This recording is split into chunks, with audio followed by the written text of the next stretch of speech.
வணக்கம் நண்பர்களே வணக்கம்.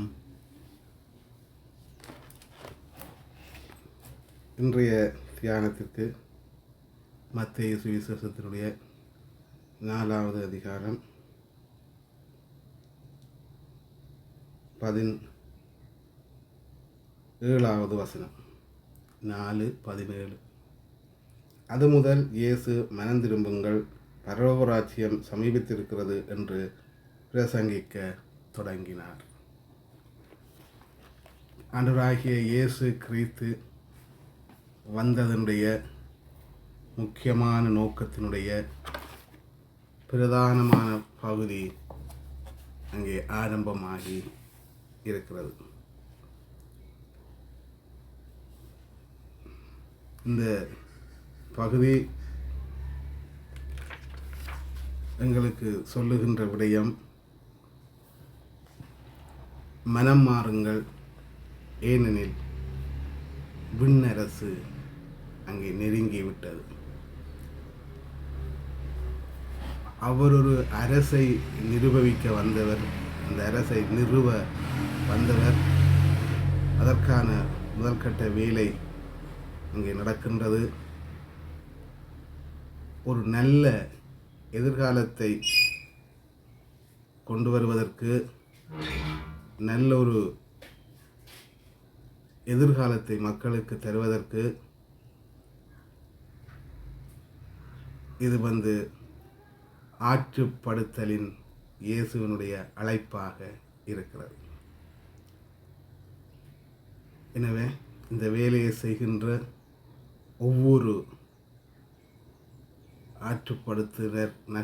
ஒவ்வொரு ஆற்றுப்படுத்தல் வேலை செய்கின்ற ஒவ்வொரு நபர்களும் அவர்களுக்கு மனம் திரும்பிய அனுபவம், மனம் திரும்பிய அந்த மாபெரும் சலாக்கியம் அவர்கள் அனுபவித்திருக்க வேணும், பெற்றிருக்க வேணும்.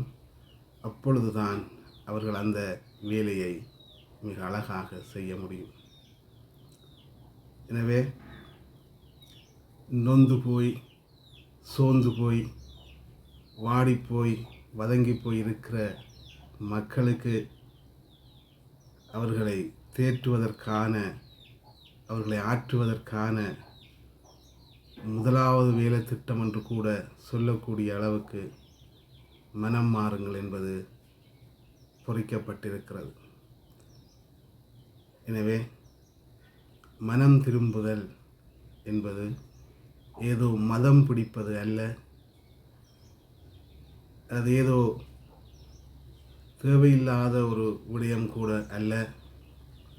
மனம் மாறுவது என்பது மெய்யாக இவ்வளவு காலமும் நாங்கள் செய்து கொண்டிருந்த எல்லா விதமான காரியங்களை, அதாவது தேவனுக்கு விருப்பம் இல்லாமல் செய்து கொண்டிருந்த காரியங்களை விட்டுட்டு தேவனுக்கு பிரியமான காரியம் என்ன என்று சிந்தித்து திரும்புவதே மனம் திரும்புதல். அது சலாக்கியம், அந்த பாக்கியம் எங்களில் அநேகருக்கு கிடைத்திருக்கிறது.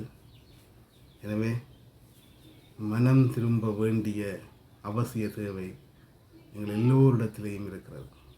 எனவே இந்த காலை பொழுதிலே உங்களுக்கு விடப்படுகிற செய்தி, மனம் திரும்புங்கள், அப்பொழுது நீங்கள் ஆறுதல் அடைவீர்கள், ஆறுதலை காணுவீர்கள். வணக்கம்.